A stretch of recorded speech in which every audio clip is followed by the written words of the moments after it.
Bien, el mejor consejo de inversión. Este video de Pablo Gil, que también me lo pasaron por el número de WhatsApp, al cual pueden mandarme en el vivo de Twitch los audios y videos o cosas para reaccionar para ver.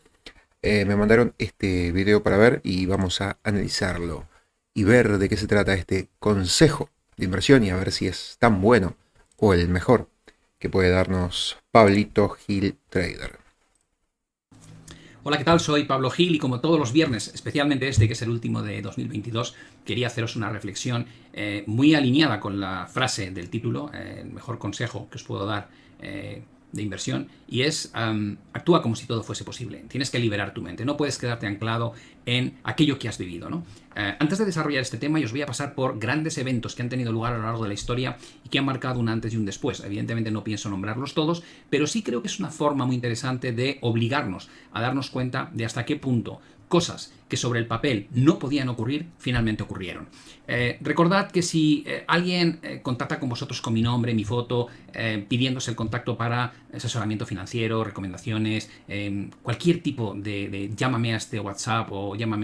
Bueno, ya saben que esto acá también en el canal pasa, hay muchos comentarios con el número de WhatsApp y sin ningún nombre, solamente con el loguito mío, así que tengan cuidado cuando vean un comentario así con el logo mío, chequen si soy yo, que me aparece la cantidad de suscriptores que tengo al lado, aparece el nombre resaltado y sobresaltado, así que bueno, tengan cuidado con esos mensajes fake y con esas estafas que le intentan sacar guita.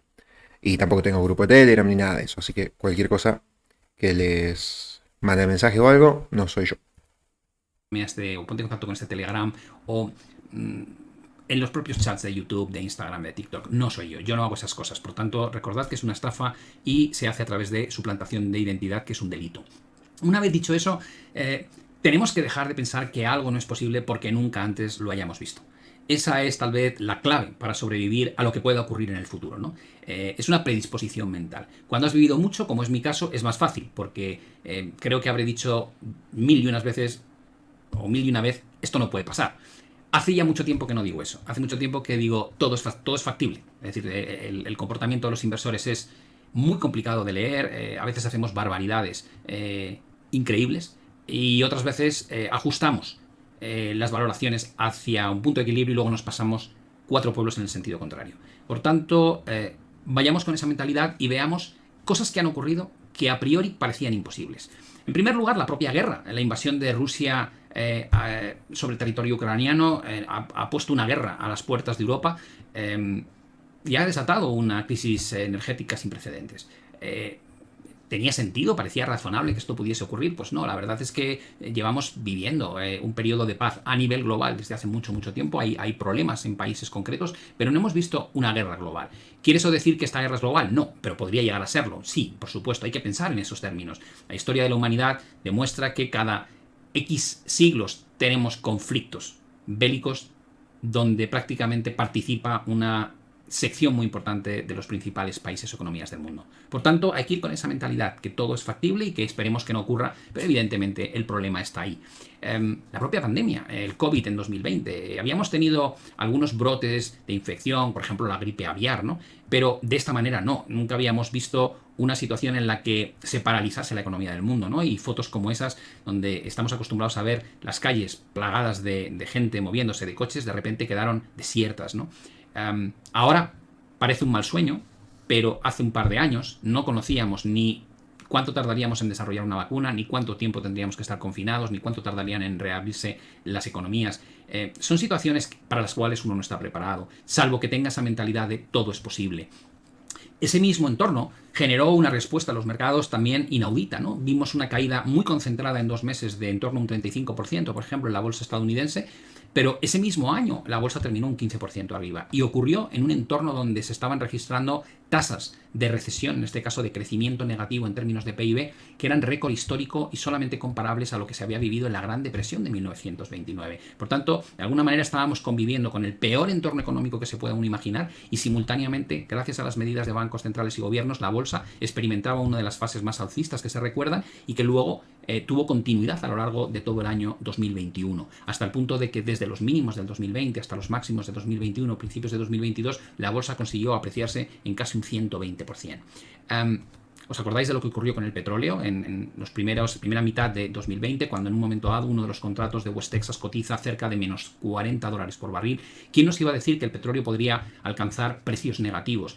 Evidentemente lo que ocurrió fue una anomalía, en el sentido de que muchos de los especuladores sobre el petróleo que habían comprado el contrato de West Texas no lo hacían con el fin de percibir el barril de petróleo. Y cuando Bueno, con respecto a todo lo que dice que puede ocurrir o no, depende. Eso es un poco relativo, porque también pandemias en el mundo había habido ya. Pero como pasaron cada 100 años, nadie la había visto, porque las personas que habían visto la pandemia del 1920 o por ahí, se murió. Entonces, en ese caso, por eso son cosas por ahí como nuevas. Sí, ocurren una vez cada tanto y son muy, muy poco probables. Pueden ocurrir, sí, pero bueno, son muy, muy poco probables. ¿Podés pensar que todo puede pasar? Sí, yo creo que sí. Pero de ahí a pensar que es probable o poco probable, ya no. Creo que hay cosas que son muy poco probables.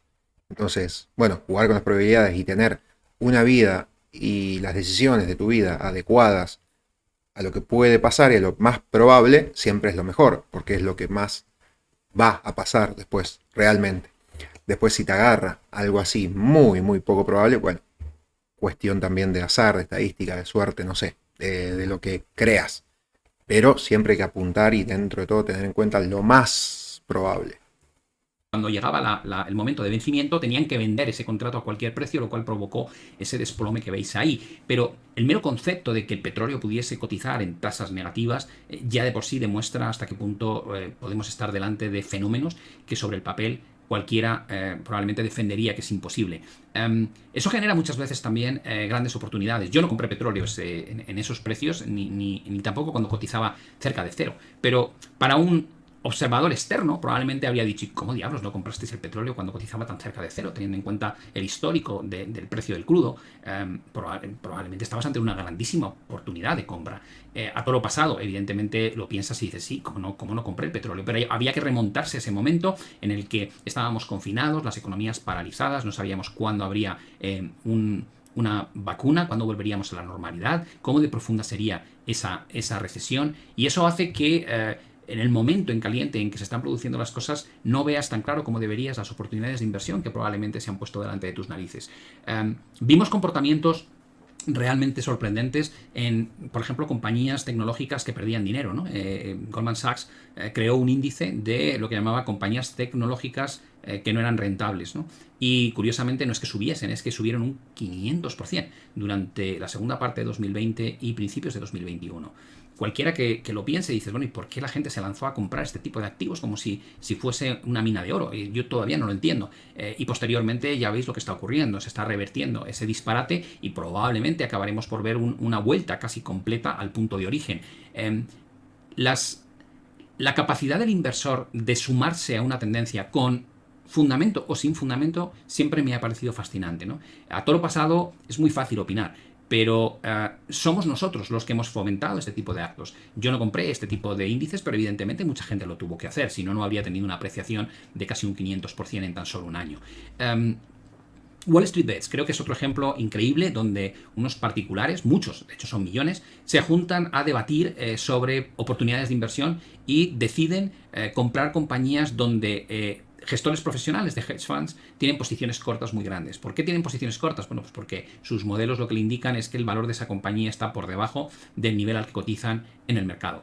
Este grupo de particulares lo que hace es buscar compañías donde el posicionamiento corto es muy elevado y mediante la compra masiva de este tipo de títulos obligar al gestor profesional a cubrir parte de sus posiciones cortas, hasta el punto de que alguno de los hedge funds llega a quebrar.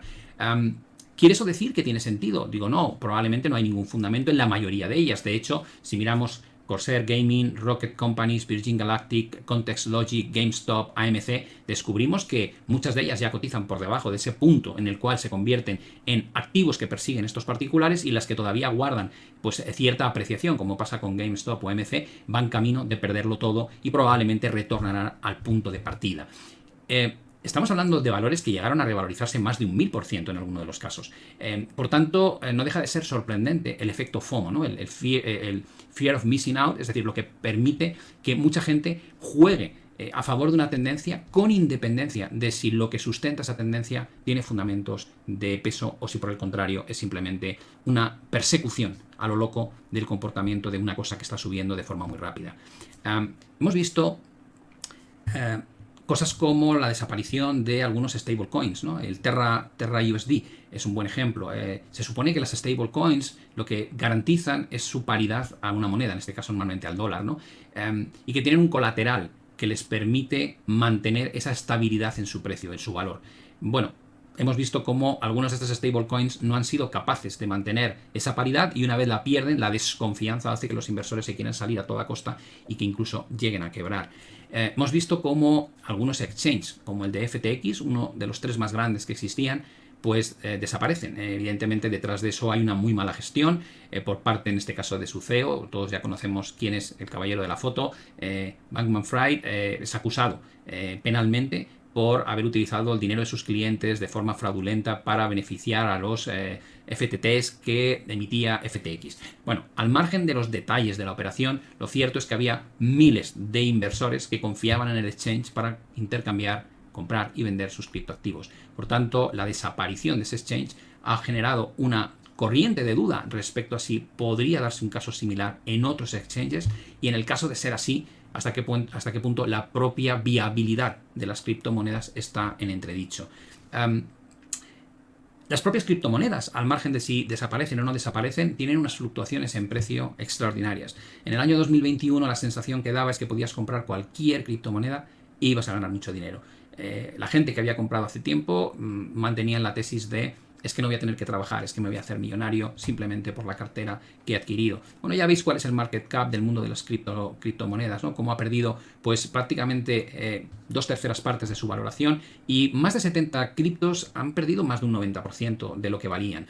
Todavía no ha acabado la sangría, tal vez durante 2023 nos quede por ver aún un daño mayor. ¿Qué quiere eso decir? Bueno, este video es un poquito viejo, era el último viernes de diciembre, del 30 por ahí de diciembre, así que, bueno, por eso está un poco desactualizado en ese tema de las bajas de las cripto, porque ahora justo subieron estos días, pero bueno, eh, se entiende lo que quiso decir.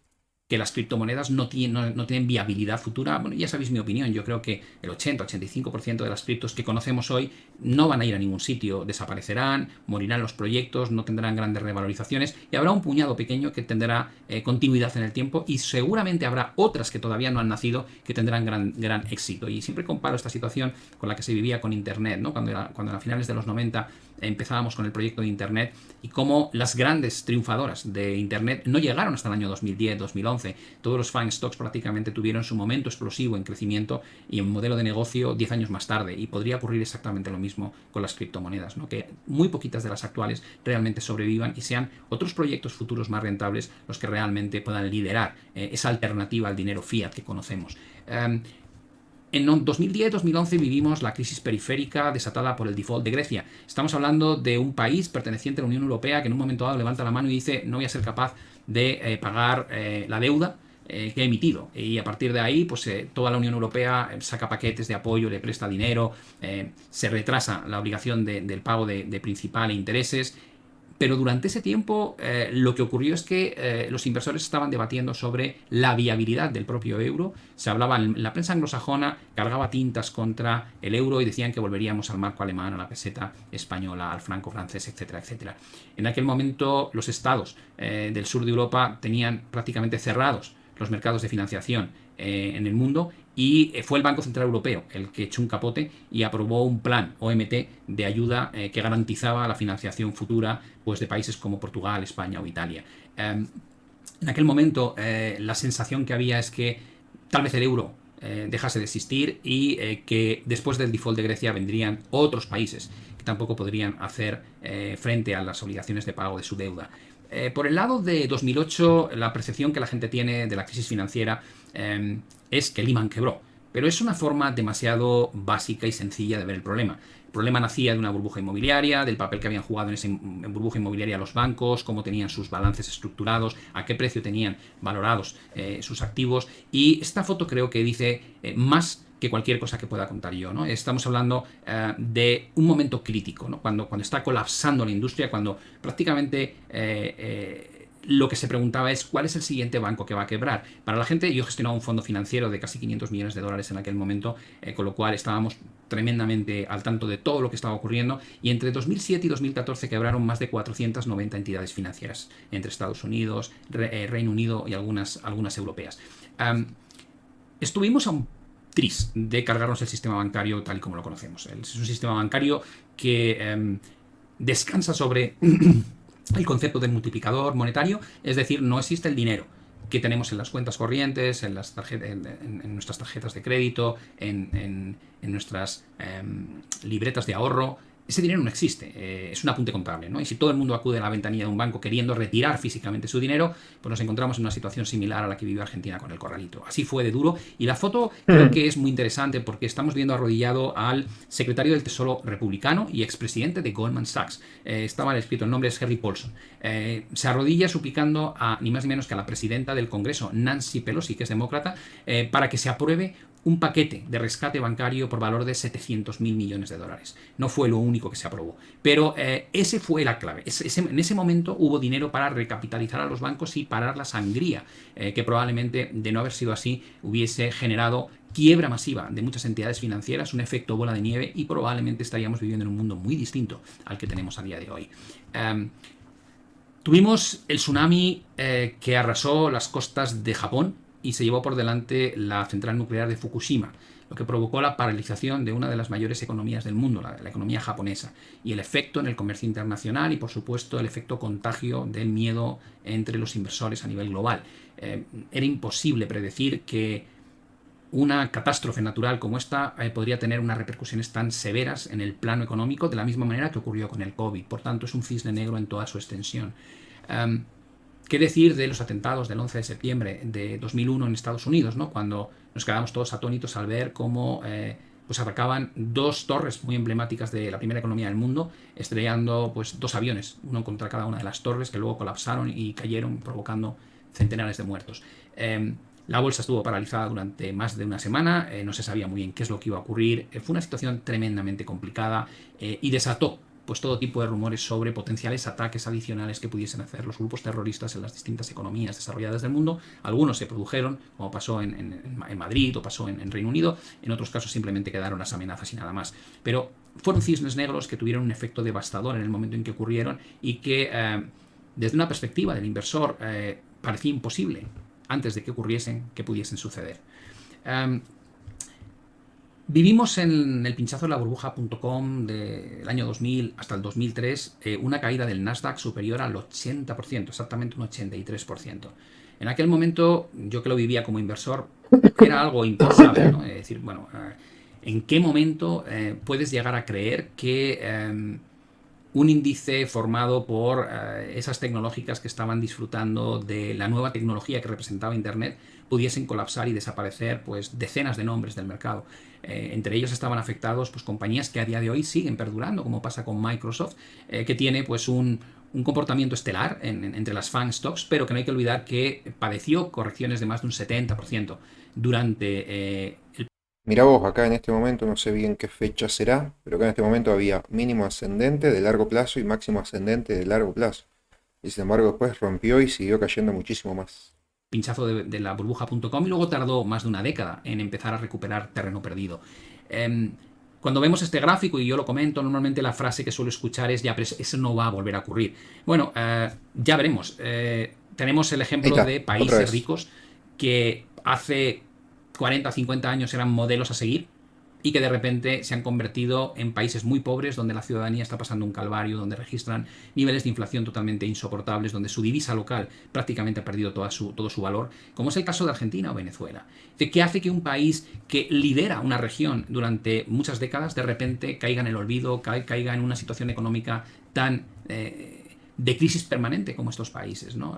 Muchas veces la pregunta es: ¿podría ocurrir a alguno de los países líderes hoy? Y dices no. La primera respuesta es no. Eso no le podría pasar a Alemania, eso no le podría pasar a Estados Unidos, eso no le podría pasar a un país europeo. Después tocando España. Probablemente si a alguien le hubieses preguntado hace 5 o 6 décadas si le podía ocurrir a Venezuela o Argentina, también te habrían dicho que no.